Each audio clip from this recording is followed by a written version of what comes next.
Hello everyone, welcome to Stephen's wallet. நான் உங்க Stephen. இன்னைக்கு வீடியோல பாத்தீங்கன்னா தங்கத்துடைய விலை தொடர்ந்து உயர்ந்துகிட்டே போகுது. கிட்டத்தட்ட பாத்தீங்கன்னா ரீசெண்டா தங்கத்துடைய விலை ஒரு கிராம் பாத்தீங்கன்னா 22 கேரட் வந்துட்டு 8000 ரூபாயை தாண்டிடுச்சு. 8000 ரூபாயை தாண்டிட்டு இப்ப இன்னைக்கு ரேட் பாத்தீங்கன்னா கொஞ்சம் ஒரு 50 ரூபாய் கூட குறைய அப்படின்னு சொல்லிட்டு அட்ஜஸ்ட்மெண்ட்ல மூவ் ஆயிட்டு இருக்கு. ஆனா ஆவரேஜா இப்ப 8000 ரூபாய் அப்படின்ற பிரைஸ் ரேஞ்சை வந்துட்டு டச் பண்ணிடுச்சு. வரலாற்றிலேயே முதல் முறையா 8000 ரூபாய் அப்படின்ற ரேட்டை வந்துட்டு 22 கேரட் தங்கம் 916 ஹால்மார்க் கோல்ட் பாத்தீங்கன்னா ரீச் பண்ணிருக்கு. மக்கள் எல்லாமே அதிர்ந்து போயிருக்காங்க. இன்னும் தங்கத்துடைய விலை வந்துட்டு இப்படி பயங்கரமா ஏறிக்கிட்டு இருக்கு. கிட்டத்தட்ட பாத்தீங்கன்னா சவரன்லாம் இன்னும் கூடிய சீக்கிரத்துல பாத்தீங்கன்னா 1,00,000 ரூபாய் போகுது அப்படின்னு சொல்லிட்டு மிரட்டிக்கிட்டு இருக்காங்க. வேற லெவல்ல தங்கம் அதோட ரேட் போய்கிட்டு இருக்கு. இதுக்கான காரணம் என்ன? தங்கத்துடைய ரேட் ஏறிடுச்சு, மக்களுடைய கழுத்தை நெருக்கிக்கிட்டு இருக்கு. இதுக்கான காரணம் என்ன? நிஜத்துல என்ன நடந்துகிட்டு இருக்கு? வேர்ல்டு மார்க்கெட்ல தங்கத்துடைய விலைன்றது இந்த அளவுக்கு உயரல. அங்க ஓரளவு லிமிட்டா தான் போய்கிட்டு இருக்கு. பட் இந்தியாவில மட்டும்தான் இந்த விலை உயர்வு அப்படின்றது வந்துட்டு பெருசா அஃபெக்ட் ஆகிட்டு இருக்கு. அதுக்கான காரணம் என்ன?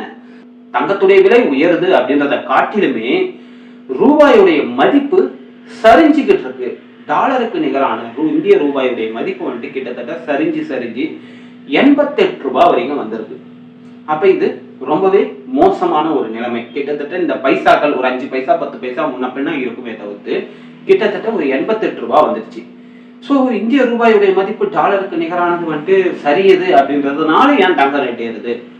தங்க ரேட்டு தானே ஏறுது, எனக்கு தங்கமே தேவையில்லப்பா அப்படின்னு சொன்னாலும் இது இதை மட்டும் அஃபெக்ட் பண்ணாது. நம்மளுடைய மற்ற பொருட்கள், நம்ம வாழ்றதுக்கு தேவையான மற்ற பொருட்களுடைய விலைகள் எல்லாத்தையுமே இது அஃபெக்ட் பண்ணும். அதுவுமே விலை ஏறும். ஸோ நம்ம வந்துட்டு ரூபாயுடைய மதிப்பு சரியுது, எனக்கு அதுக்கு கவலை இல்லை, எனக்கு அதை பத்தி கவலையே இல்லை அப்படின்னு நீங்க நினைச்சீங்கன்னா கண்டிப்பா தங்கத்தை மட்டும் இது அஃபெக்ட் பண்ணாது. கொஞ்சமா நம்மளுடைய பெட்ரோல், அதுக்கப்புறம் மற்ற பொருளுங்க, இந்த மாதிரி மற்ற பில்ஸ் இதெல்லாமே வந்துட்டு ஏறதான் போகுது. எப்படின்றத வந்துட்டு நம்ம ஒரு எக்ஸாம்பிளோட பார்க்கலாம். இப்போ வந்துட்டு நாங்க என்ன பண்றோம், போயிட்டு கச்சா எண்ணெய் வாங்கிட்டு வரலாம் அப்படின்னு சொல்லிட்டு ஃபாரினுக்கு போறோம். நம்ம கிட்ட ரூபாய் எண்ணெய் வச்சு நம்ம வாங்க முடியாது. அதனால நம்ம என்ன பண்றோம்னா டாலரை வச்சு தான் வாங்கணும். அவன் எவ்வளவு சொல்றான்னா, ஒரு பீப்பாய் கச்சா எண்ணெய் வந்துட்டு $100 அப்படின்னு சொல்லிட்டு சொல்றாங்க. நம்ம என்ன பண்றோம், முன்னாடி 80 ரூபாய் அப்படின்னு இருந்தப்ப நம்ம ஒரு $100 வந்துட்டு 8000 ரூபாய் பே பண்ண வேண்டியிருக்கும் அரசாங்கத்துக்கிட்ட. 8000 ரூபாய் பே பண்ணி நம்ம என்ன பண்றோம்னா $100 வாங்கி அங்க கொடுத்து என்ன பண்றோம்னா நம்ம வந்துட்டு கச்சா எண்ணெய் வாங்கிட்டு வந்து அதை பெட்ரோலா வந்துட்டு மற்ற பை ப்ராடக்ட்ஸா எல்லாமே பிரிச்சு நம்ம என்ன பண்றோம்னா இங்க சேல் பண்றோம். அப்போ ஒரு ரேட்ல இருக்குது. இப்ப நம்ம பாத்தீங்கன்னா டாலருடைய மதிப்பு நம்ம இந்திய ரூபாயில பாத்தீங்கன்னா 88 ரூபாய் கொடுத்தாதான் நம்மளால ஒரு டாலர் வாங்க முடியும். அப்ப பாத்தீங்கன்னா எனக்கு $100 இருந்தா தானே ஒரு பீப்பாய் கச்சா எண்ணெய் வாங்கிட்டு வர முடியும். அப்ப நான் என்ன பண்றேன்னா கணக்கு போட்டு பாத்தீங்கன்னா 88 × 100 அப்படின்னு கணக்கு போடும்போது 8800 ரூபாய், கிட்டத்தட்ட 10% நான் அதிகமா பே பண்ணி போயிட்டு என்ன பண்ணணும்னா அந்த கச்சா எண்ணெயை வாங்கிட்டு வரணும். அப்ப அந்த 10% அப்படின்ற விலை உயர்வு நான் என்ன பண்ணுவேன், அதுக்கப்புறம் நான் ப்ராசஸ் பண்ணக்கூடிய சார்ஜ் இது எல்லாத்தையுமே சேர்த்து இங்க ஏறுறப்ப எல்லாமே ஏறும். அப்ப பாத்தீங்கன்னா நான் 100 ரூபாய்க்கு விற்க வேண்டிய பொருளை 10% ஏற்றி 110 ரூபான்னு விற்பேன்.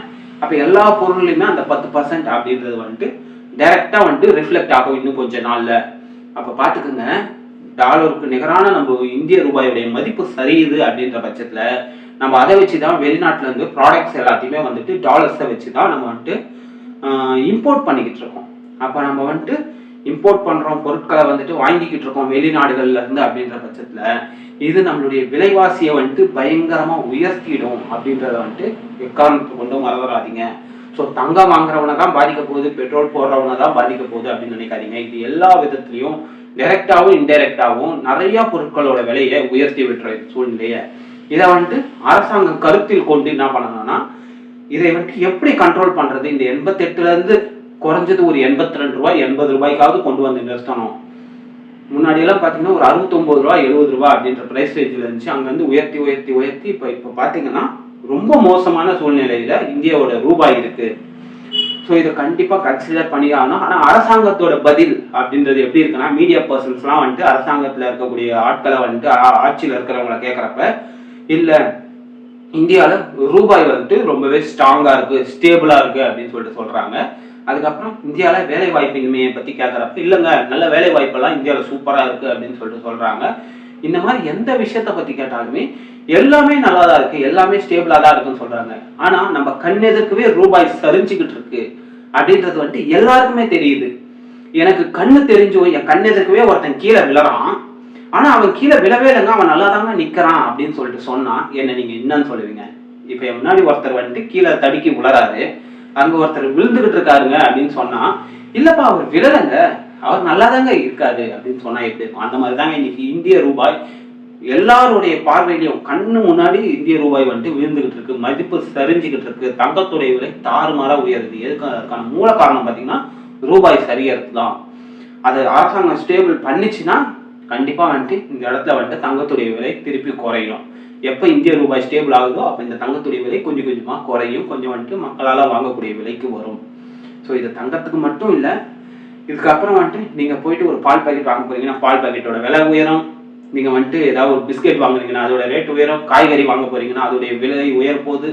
இப்படி எல்லாத்துடைய விலையுமே வந்துட்டு இது மறைமுகமா உயர்த்தி விட்டுரும். பெட்ரோல் டீசலோட விலை ஒரு லிமிட் வரைக்கும் தான் அவங்களால வந்துட்டு மேனேஜ் பண்ண முடியும், அதுக்கப்புறம் அதையும் ஏற்றிடுவாங்க. இப்படி எல்லாத்துடைய விலையும் உயர போகுது. ஸோ இதுக்கு முன்னாடியே ரொம்ப மோசமான நிலைமைக்கு போறதுக்கு முன்னாடி ரூபாயை ஸ்டேபிள் பண்ண வேண்டியது அரசாங்கத்துடைய வேலை, கண்டிப்பா செய்வாங்க அப்படின்னு சொல்லிட்டு நான் நம்புறோம். இந்த விஷயத்துல என்னுடைய ஒப்பீனியன்ல உங்களுக்கு ஏதாவது கருத்து மாறுபாடு உங்களுக்கு இருந்துச்சுன்னா மறக்காம வந்துட்டு என்ன பண்றீங்கன்னா இந்த வீடியோட கமெண்ட் செக்ஷன்ல சொல்லுங்க. ஸோ இந்த வீடியோ உங்களுக்கு பிடிச்சிருக்கும் அப்படின்னு சொல்லிட்டு நான் நம்புறேன். இந்த வீடியோ உங்களுக்கு பிடிச்சிருந்தா மறக்காம ஒரு லைக் போட்டு சப்ஸ்கிரைப் பண்ணிக்கோங்க, அண்ட் உங்க ஃப்ரெண்ட்ஸ் அண்ட் ஃபேமிலி கூட இந்த வீடியோ ஷேர் பண்ணிக்கோங்க. இதே போல வேற ஒரு பயனுள்ள வீடியோல நான் உங்களை வந்து சந்திக்கிறேன். Tata, bye bye, see you.